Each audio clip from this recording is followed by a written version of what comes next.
Refiero este testimonio en desagravio a mi insulso destino. Cárcel, prisión o calabozo, como era dado nombrar a las oscuras celdas de los conventos, nunca imaginé que a mis entrañas iba a llegar el hombre a quien la historia le iba a conceder el título de padre de la patria.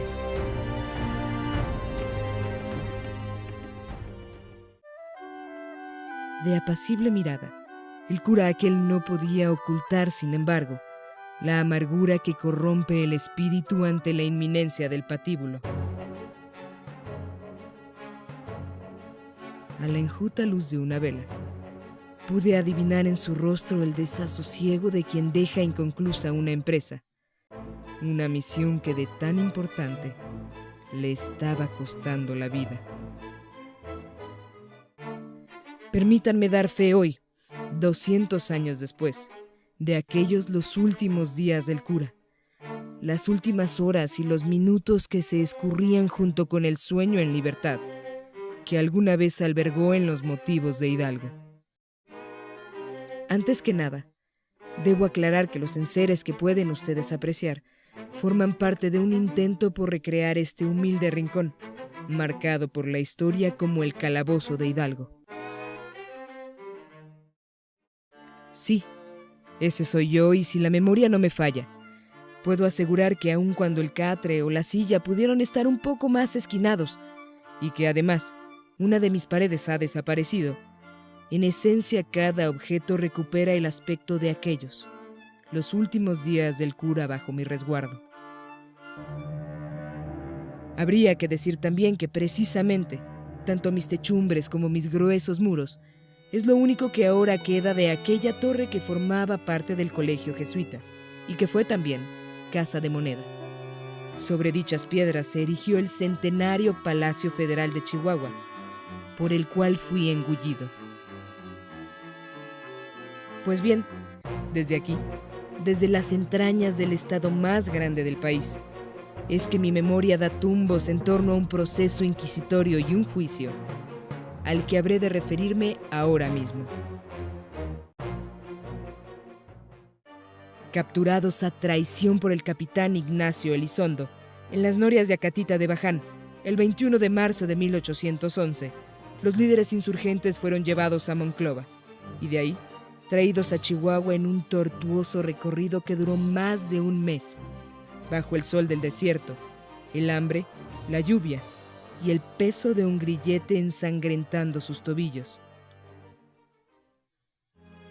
2 días antes de su entrada a Chihuahua, don Nemesio Salcedo, gobernador de las provincias, publicó un bando en el que, si bien permitían a la población salir a presenciar el arribo de los rebeldes, quedaba estrictamente prohibido, so pena de arresto y castigo, arengar a los criminales, formar grupos y subir a las azoteas mientras estos cruzaban la villa de San Felipe de Chihuahua.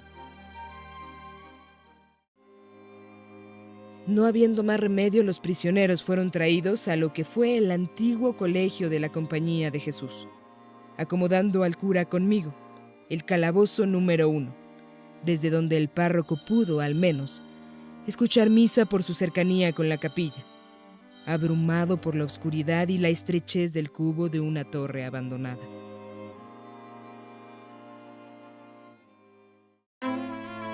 Azorado, vi entrar al cura de levita negra aquel 23 de abril del año de Dios de 1811. Poco a poco y a lo largo de 98 días, fui trabando amistad con el sacerdote, de quien terminé siendo mudo confidente. Religioso, al fin sostenía su rosario frente al crucifijo y elevaba sus plegarias a sabiendas de que sus días estaban contados. En absoluto silencio, vi escurrir sus lágrimas mientras repasaba en su memoria cada uno de los momentos de la lucha armada, escenas de gloria y desconsuelo, que aquí, en la antesala del sacrificio, se mostraban a él como un rotundo fracaso. A la mitad de la nada y tras los barrotes, sin saber del día o de la noche y con una cerilla que apenas alumbraba sus manos, el pelicano se cuestionaba si habría sido mejor tomar la ciudad capital cuando la tuvo a merced en el Cerro de las Cruces. Se cuestionaba si había sido pertinente dividir al ejército insurgente y, sobre todo, se cuestionaba si debía retractarse de todo aquello ante la justicia que hoy reclamaba su cabeza. Estos eran los motivos de Hidalgo, todo aquello que iba a delinear su papel en la historia como el generalísimo Don Miguel Hidalgo y Costilla.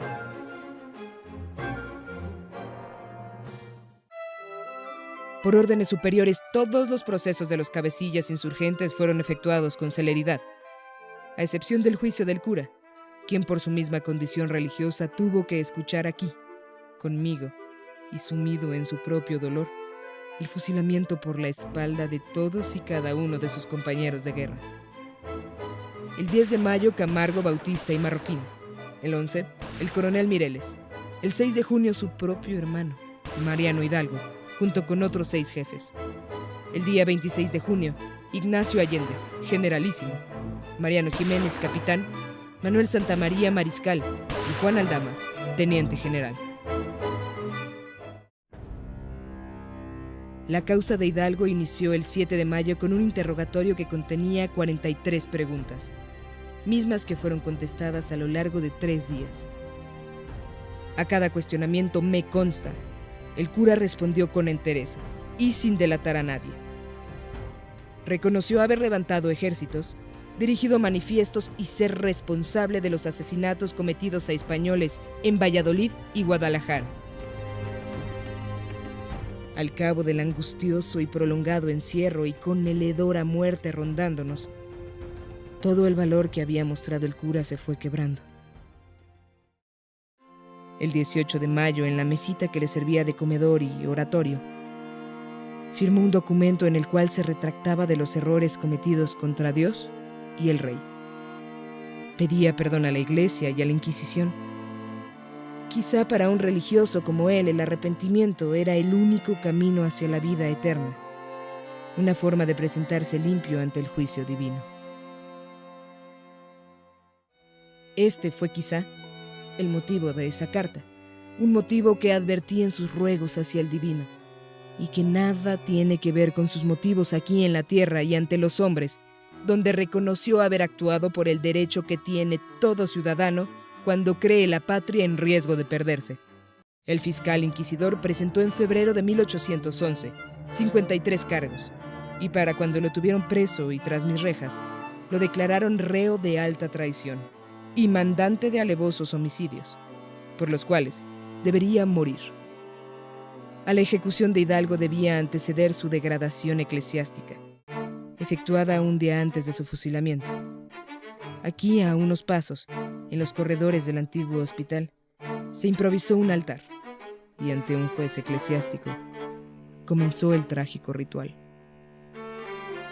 Primero lo vistieron con el hábito y de rodillas rasparon las palmas y las yemas de sus dedos, arrancando así la potestad de sacrificar, consagrar y bendecir.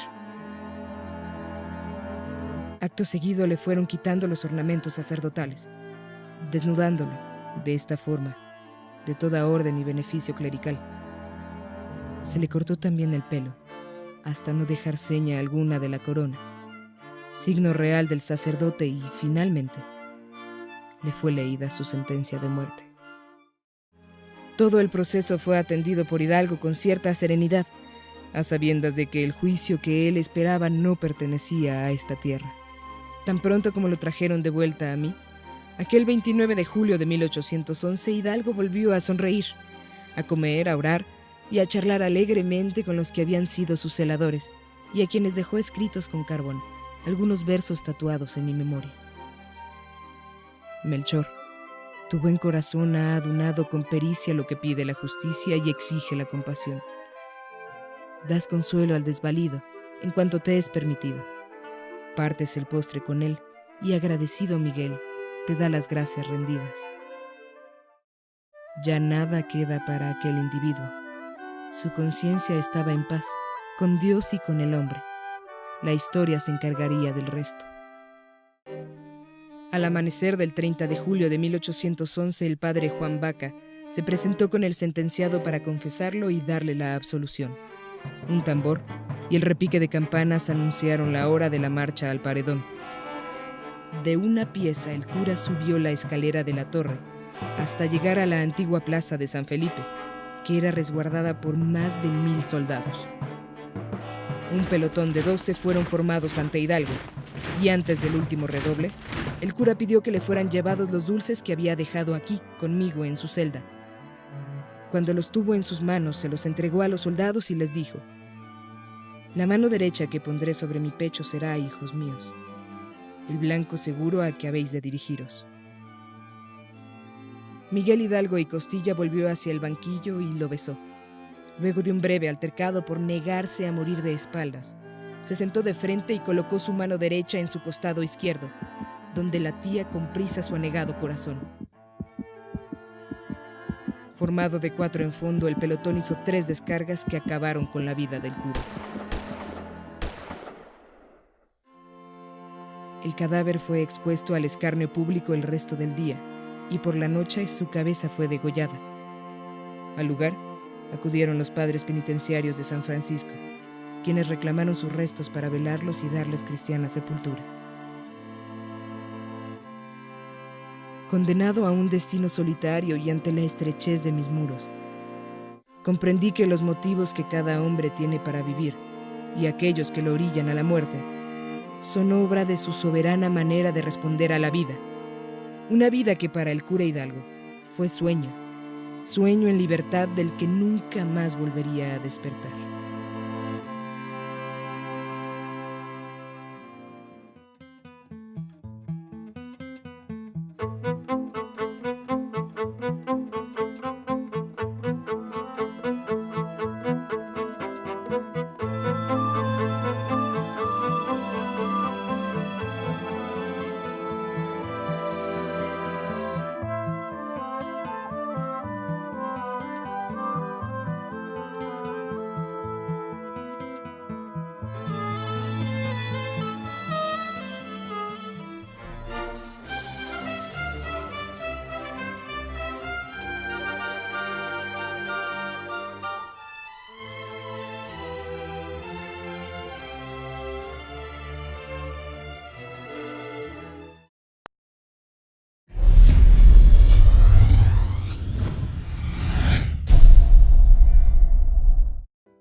Hombre a quien la historia le iba a conceder el título de padre de la patria.